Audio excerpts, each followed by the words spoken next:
ಎಲ್ಲರಿಗೂ ನಮಸ್ಕಾರ. ನನ್ನ ಹೆಸರು ಛಾಯಾ ಅಂತ. KLE ಕಾಲೇಜಿನ Basavaprabhu Kore arts science commerce college Chikkodi ಅಲ್ಲಿ ವರ್ಕ್ ಮಾಡ್ತಾ ಇದ್ದೀನಿ. ಇವತ್ತು ನಾನು ಅಪ್ಲೋಡ್ ಮಾಡ್ತಾ ಇರೋವಂಥ ವಿಡಿಯೋ ಯಾವುದು ಅಂದರೆ related to chemical bonding and molecular structure ಅಂತ. ಅದು SCPನಲ್ಲಿ ನಿಮಗೆ ಸೆಕೆಂಡ್ ಸೆಮ್ಮಲ್ಲಿ ಯೂನಿಟ್ 1ಅಲ್ಲಿ ಬರುತ್ತೆ. ಆ ವಿಡಿಯೋಸ್ಗಳನ್ನ ನಾನೀಗ ಇಲ್ಲಿ ಅಪ್ಲೋಡ್ ಮಾಡ್ತಾ ಇದ್ದೀನಿ. ಸೊ ವೆಸ್ಪಾರ್ ಥಿಯರಿನಲ್ಲಿ ಇದು ನಾನು ಅಪ್ಲೋಡ್ ಮಾಡ್ತಾ ಇರೋವಂಥದ್ದು 3ನೇ ವಿಡಿಯೋ. ಆ್ಯಕ್ಚುಲಿ ಇದು 12th ವಿಡಿಯೋ ನಾನು ಆ ಚಾಪ್ಟ್ರಲ್ಲಿ ನಾನು ಅಪ್ಲೋಡ್ ಮಾಡ್ತಾ ಇರುವಂಥದ್ದು. ಸೊ ನಿಮ್ಮ ಸಿಲೆಬಸ್ ಪ್ರಕಾರ ಏನಾಗ್ತಿದೆ ಅಂತಂದರೆ shape of some inorganic molecules and ions based on VSEPR theory ಅಂತ ಹೇಳಿದ್ದಾರೆ. ಆದರೆ ಇಂತಿಂಥದೇ ಮಾಲಿಕ್ಯೂಲ್ ತೊಗೋಬೇಕು ಅಂತ ಎಕ್ಸಾಂಪಲ್ ಕೊಟ್ಟಿಲ್ಲ. ಹಾಗಾಗಿ ಒಟ್ಟು ಒಂದು 6 ಕಾಂಪೌಂಡು, ಕೆಲವೊಂದು ಅಯಾನ್ಸು, ಕೆಲವೊಂದು ಮಾಲಿಕ್ಯೂಲ್ಸ್ ನಾನು ಈ ವಿಡಿಯೋಗಳಲ್ಲಿ ನಾನು ಎಕ್ಸ್ಪ್ಲೈನ್ ಮಾಡ್ತಾ ಇದ್ದೀನಿ. VSEPR ಥಿಯರಿ, ವೆಸ್ಪಾರ್ ಥಿಯರಿ ಅಂತಂದರೆ ಏನು ಅಂದರೆ ವೇಲೆನ್ಷಿಯಲ್ ಎಲೆಕ್ಟ್ರಾನ್ ಪೇರ್ ರಿಪಲ್ಷನ್ ಥಿಯರಿ ಅಂತ ಹೇಳ್ತೀವಿ. ಸೊ ನಿಮ್ಗೆ ಗೊತ್ತಿದೆ ಆಲ್ರೆಡಿ ಕೋವೆಲೆಂಟ್ ಬಾಂಡ್ ಫಾರ್ಮೇಷನ್ ಆಗಬೇಕು ಅಂದರೆ ಏನಾಗಬೇಕು, all the valence electron should involve in chemical bonding in preparing the covalent bond ಅಂತ ಹೇಳುತ್ತೆ according to valence bond theory.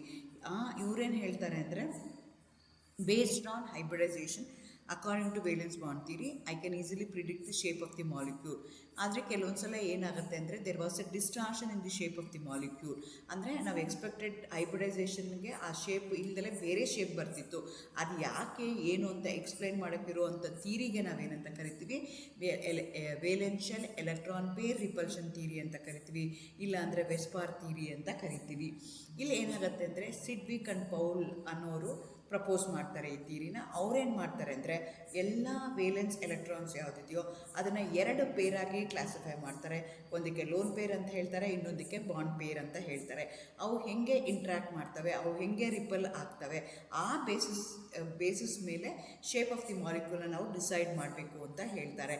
ಆ ಥಿಯರಿಗೆ ನಾವೇನಂತ ಕರಿತೀವಿ, ವೆಸ್ಪಾರ್ ಥಿಯರಿ ಅಂತ ಕರಿತೀವಿ.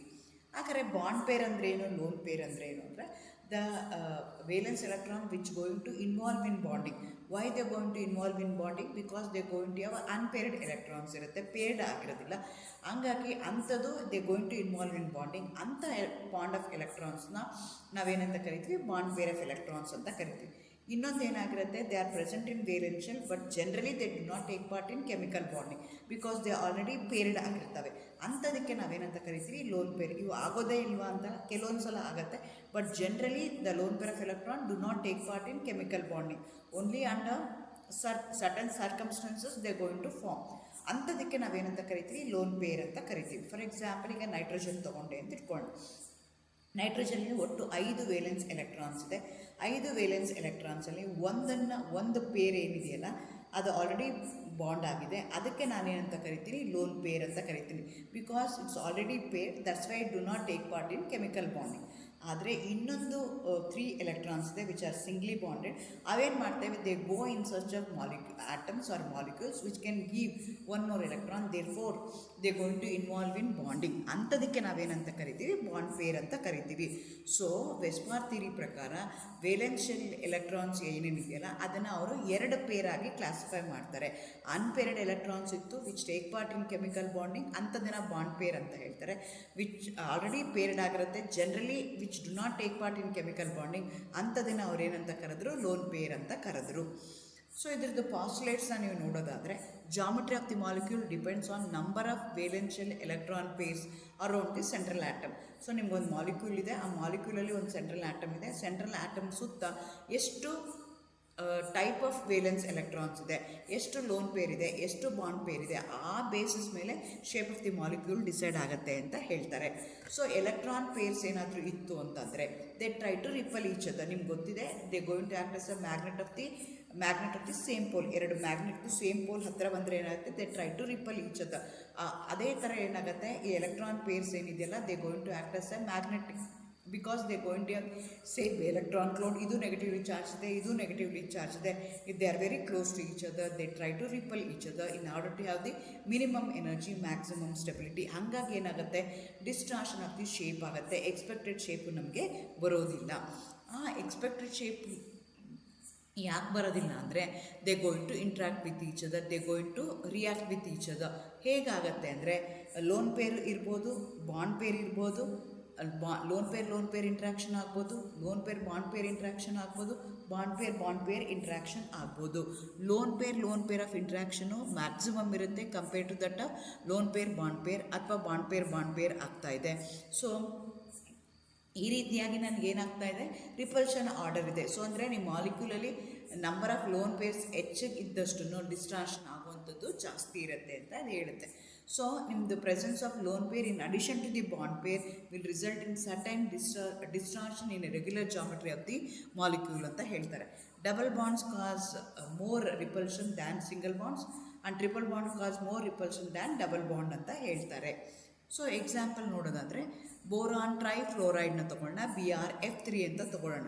ಸೊ ನನಗೆ ಇಲ್ಲಿ ಸೆಂಟ್ರಲ್ ಆಟಮ್ ಯಾವುದು ಅಂತಂದರೆ ನನಗೆ ಬ್ರೋಮೀನ್ ಇದೆ.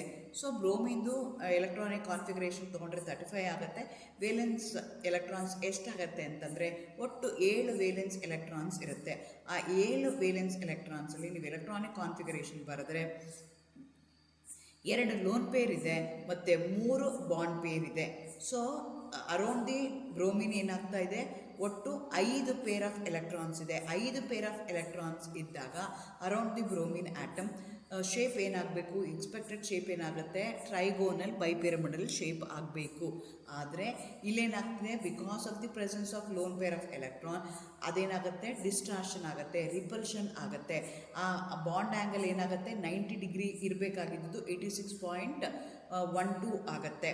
ಅದೇ loan pairs on bromine atom occupied 2 equatorial position. Therefore bond angle ಏನಾಗುತ್ತೆ, ಸ್ಲೈಟ್ಲಿ ಡಿಸ್ಟಾರ್ಟ್ ಆಗುತ್ತೆ because of the presence of 2 loan pairs ಆಗುತ್ತೆ. ಮಾಲಿಕ್ಯೂಲ್ ಏನಾಗುತ್ತೆ, ಟಿ ಶೇಪ್ ಆಗುತ್ತೆ. All the 4 atoms around the molecule ಲೈ ಇನ್ 1 ಪ್ಲೇನ್ ಆಗುತ್ತೆ. ಈ ರೀತಿಯಾಗಿ ನಿಮಗೆ BrF3ದು ಶೇಪ್ ಆಗ್ತಾ ಹೋಗುತ್ತೆ. ಅದರಲ್ಲಿ 2 ಲೋನ್ ಪೇರ್ಸ್ ಇರುತ್ತೆ. 2 ಲೋನ್ ಪೇರ್ಸ್ ಏನಾಗುತ್ತೆ, ಒಂದು ಎಬೋ ದಿ ಪ್ಲೇನ್, ಇನ್ನೊಂದು ಬಿಲೋ ದಿ ಪ್ಲೇನ್ ಆಗುತ್ತೆ. ಮತ್ತು 3 ಬ್ರೋಮಿನ್ ಏನಿರುತ್ತಲ್ಲ, they will be in 1 plane ಅಂತ ನಾವು ಕನ್ಸಿಡರ್ ಮಾಡ್ತೀವಿ. ಸೊ ಹಾಗಾಗಿ ಶೇಪ್ ಆಫ್ ದಿ ಮಾಲಿಕ್ಯೂಲ್ ಏನಾಗುತ್ತೆ, ಟಿ ಶೇಪ್ ಆಗುತ್ತೆ. ಬಾಂಡ್ ಆ್ಯಂಗಲು 90 ಡಿಗ್ರಿ ಇರೋದು 90 ಡಿಗ್ರಿ ಇಲ್ದಲ್ಲಿ ಏನಾಗುತ್ತೆ, 86.12 ಆಗುತ್ತೆ. Because of the presence of lone pair of electrons ಇರೋದಕ್ಕೋಸ್ಕರ ಅವೇನಾಗುತ್ತೆ, they start repelling. Lone pair repulsion is maximum. ಹಾಗಾಗಿ ಏನಾಗುತ್ತೆ, ಶೇಪ್ ಆಫ್ ದಿ ಮಾಲಿಕ್ಯೂಲ್ಸ್ ಏನು 90 ಡಿಗ್ರಿ ಇರುತ್ತಲ್ಲ ಅದು ಒಳಗಡೆಗೆ ಬರುತ್ತೆ. ಹಂಗಾಗಿ ಅದು 86 ಡಿಗ್ರಿ ಆಗುತ್ತೆ. ಅದೇ ಥರ ಇನ್ನೊಂದು ಅಯಾನ ನೋಡೋದಾದರೆ ICl2- ತೊಗೊಳ್ಳೋಣ. ಇಲ್ಲಿ ಸೆಂಟ್ರಲ್ ಆಟಮ್ ಏನಾಗುತ್ತೆ ಅಂತಂದರೆ ಅಯೋಡಿನ್ ಆಗುತ್ತೆ. ಎಗೇನ್ ಎಷ್ಟು ವೇಲೆನ್ಸ್ ಎಲೆಕ್ಟ್ರಾನ್ಸ್ ಇರ್ತವೆ ಅಂದರೆ 7 ವೇಲೆನ್ಸ್ ಎಲೆಕ್ಟ್ರಾನ್ಸ್ ಇರುತ್ತೆ. 2 ಲೋನ್ ಪೇರ್ ಇದೆ, 3 ಬಾಂಡ್ ಪೇರ್ ಇದೆ. ಹಾಗಾಗಿ ಏನು ಮಾಡ್ತವೆ, they going to combine with a chlorine. There are 5 pairs of outermost ಶೆಲ್ಲಲ್ಲಿ ಎಲೆಕ್ಟ್ರಾನ್ಸ್ ಇದೆ. ಹಾಗಾಗಿ ಏನಾಗಬೇಕಾಗಿತ್ತು, ಟ್ರೈಗೋನಲ್ ಬೈಪಿರಮಿಡಲ್ ಎಕ್ಸ್ಪೆಕ್ಟೆಡ್ ಆಗ್ತಿದೆ. ಆದರೆ ಇಲ್ಲೇನಾಗುತ್ತೆ, 3 ಈಕ್ವಟೋರಿಯಲ್ ಪೊಸಿಷನ್ಗೆ occupied by the lone pair of electron. 3 lone pair of electrons equatorial position ಮಾಡುತ್ತೆ, while 2 actual position occupied by 2 atoms ಆಗುತ್ತೆ. ಹಾಗಾಗಿ ಮಾಲಿಕ್ಯೂಲ್ ಏನಾಗುತ್ತೆ, ಲೀನಿಯರ್ ಆಗುತ್ತೆ. Shape of the molecule expected ಏನು, ಟ್ರೈಗೋನಲ್ ಬೈಪಿರಮಿಡಲ್ ಆಗಬೇಕು. ಆದರೆ ಇಲ್ಲೇನಾಗುತ್ತೆ, ಲೀನಿಯರ್ ಆಗುತ್ತೆ. ಬಾಂಡ್ ಆ್ಯಂಗಲ್ ಏನಾಗುತ್ತೆ, 180 ಡಿಗ್ರಿ ಆಗುತ್ತೆ. Because of the presence of lone pair of electron there is a distortion in the shape of the molecule which explained by the Vespar theory. Thank you. All the best.